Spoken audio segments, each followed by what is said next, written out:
Assalamualaikum warahmatullahi wabarakatuh. Alhamdulillah wassalatu wassalamu ala rasulillah wa ala alihi wa sahbihi wa mawalah.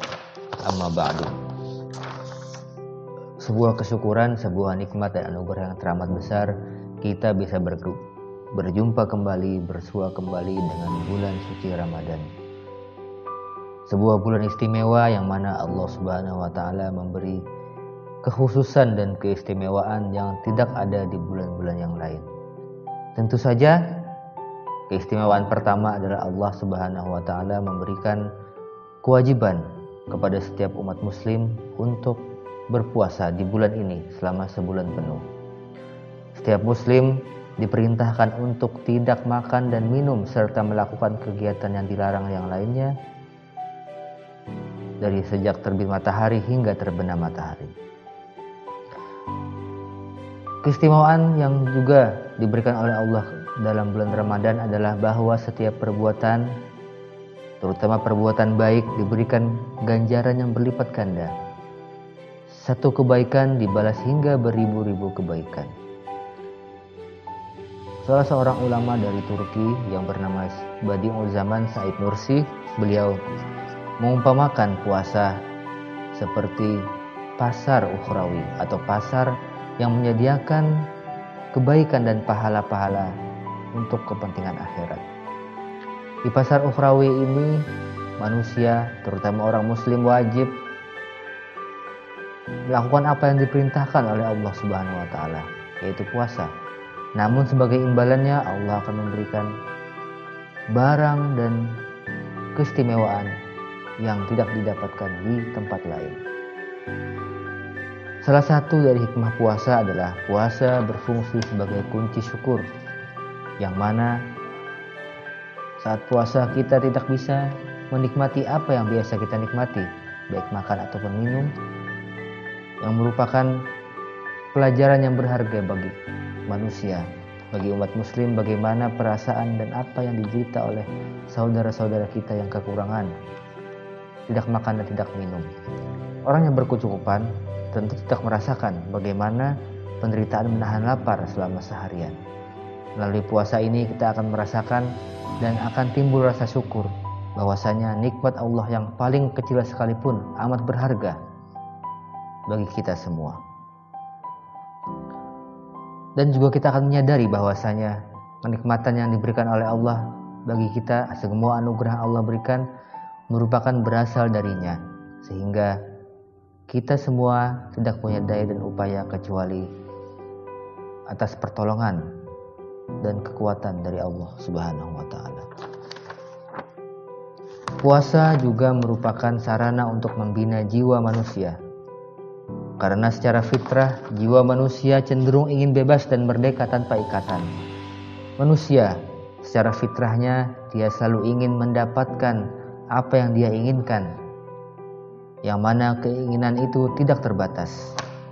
Dia ingin kaya, dia ingin kenyang, dia ingin dapat berbagai fasilitas, yang mana semua itu merupakan bawaan dari jiwa itu sendiri. Pada fitrahnya jiwa manusia merasa bahwa dia berkuasa atas dirinya, apapun yang dia inginkan dia bisa melakukannya. Dan dia tidak berpikir bahwa apa yang dia dapatkan dari dia lahir sampai meninggal merupakan karunia ilahi yang tak terhingga. Sehingga apabila ia memiliki kekayaan dan berlimpah dan memiliki kekuasaan di dunia, maka dia akan lalai terhadap kekuatan dan kekuasaan dari Allah. Maka dalam setiap bulan Ramadan, terutama melalui ibadah puasa, manusia akan sadar bahwa apa yang kita miliki, apa yang kita punyai merupakan berasal dari Allah Subhanahu wa taala. Dan apa yang kita lakukan tentu semuanya berkat kekuatan dan rahmat yang dipinjamkan oleh Allah kepada kita.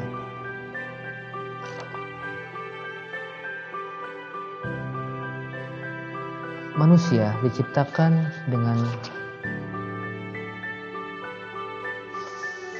hawa nafsu yang apabila tidak dikendalikan maka akan membuat manusia tenggelam dalam kelalaian terhadap kekuasaan Allah Subhanahu wa taala.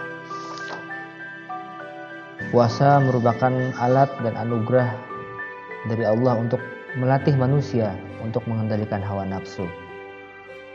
Dalam sebuah riwayat disebutkan bahwa saat Allah menciptakan hawa nafsu, maka Allah bertanya kepadanya, "Wahai nafsu, siapakah engkau?" Dia menjawab, "Aku adalah aku, engkau adalah engkau." Maka Tuhan pun memasukkan nafsu ini ke dalam api neraka jahanam yang begitu panas. Nafsu pun menjawab, "Aku adalah aku dan engkau adalah engkau." Tapi saat Allah Subhanahu wa taala memberikan rasa lapar kepada nafsu, maka nafsu pun tak berdaya. Maka dia pun ketika ditanya oleh Allah, dia menjawab, "Aku adalah makhlukmu yang tak berdaya dan engkau adalah Tuhan, Ilahi Rabbi, yang berkuasa atas segalanya." Saat puasa kita menahan lapar, perut yang biasanya merupakan alat memproduksi makanan yang menyalurkan energi ke seluruh tubuh kita juga istirahat beroperasi. Perut diibaratkan sebuah pabrik yang besar. Apabila perut diistirahatkan, maka pabrik-pabrik dan sektor industri kecil yang lain yang mengikuti perut, yang mendapat tenaga dari perut, seperti panca indera, kaki, tangan, dan organ-organ yang lain juga ikut beristirahat. Maka dengan puasa dan mengendalikan nafsu makan dan nafsu-nafsu yang lain, otomatis akan membantu kita melatih semua organ kita, mata, telinga, hidung, mulut, lidah, agar tidak melakukan hal-hal yang dilarang oleh Allah. Karena dalam puasa kita bukan hanya disuruh untuk menahan lapar, tapi juga menahan berbagai perbuatan yang tidak baik, yang tidak diridhoi oleh Allah, baik dari panca indera kita ataupun organ tubuh dan anggota tubuh yang lain. Tadi sudah disebutkan bahwasanya puasa merupakan bulan yang penuh dengan rahmat, semua kebaikan diberi lipatan pahala yang berlipat ganda. Maka semua kebaikan yang ada di bulan puasa itu akan mendapat balasan yang sangat banyak, sangat besar dan berlipat-lipat. Bukan hanya ibadah yang berbentuk mahdoh kepada Allah Subhanahu wa taala seperti sholat sunnah, membaca Al-Quran, membaca zikir, istighfar, dan lain-lain, tapi juga kegiatan ibadah yang berbentuk hubungan sesama manusia, seperti bekerja, seperti berbuat baik kepada tetangga, seperti perbuatan-perbuatan yang lainnya, kasih sayang kepada keluarga, kasih sayang kepada orang lain, itu juga diberikan ganjaran yang berlipat ganda. Karena kita dianjurkan untuk berpuasa dan mengikuti puasa dengan kegiatan ibadah seperti salat tarawih, zikir, tadarus Al-Quran, dan lain-lain. Dan memenuhi satu bulan ini dengan berbagai ibadah. Namun tentu saja tidak semua dari kita berkesempatan untuk bisa melakukan ibadah, misalnya setiap malam Ramadan dengan penuh atau dengan maksimal. Karena ada yang harus bekerja, menjaga supermarket, ada yang harus bekerja, menjaga lalu lintas di jalan, ada yang harus bekerja, menunggu rumah sakit. Maka setiap pekerjaan itu merupakan juga termasuk ibadah. Tentu saja kita terus berusaha agar melakukan ibadah-ibadah mahdoh seperti baca Al-Quran, zikir, dan lain-lain dengan semaksimal mungkin, tanpa meninggalkan pekerjaan kita, mencari nafkah dan berbuat demi kemaslahatan orang lain seperti di rumah sakit, menjaga lalu lintas, atau menjaga supermarket, jadi kasir di minimarket, atau jadi gojek, driver ojek online. Selama dikerjakan dengan ikhlas untuk kehidupan yang lebih baik, maka nilainya juga ibadah. Maka marilah kita semua mudah-mudahan bisa menjalankan ibadah bulan Ramadan ini dengan baik, dan semua hikmah yang ada di puasa dan bulan Ramadan bisa kita dapatkan. Dan semoga saat nanti Idul Fitri kita benar-benar mendapat kemenangan kita bisa menang, bisa mengendalikan hawa nafsu, kita bisa menang mengendalikan hal-hal yang tidak baik, kita bisa menang mengendalikan seluruh anggota tubuh kita, jiwa dan raga untuk kebaikan kepada Allah Subhanahu wa taala. Wabillahi taufiq wal hidayah. Assalamualaikum warahmatullahi wabarakatuh.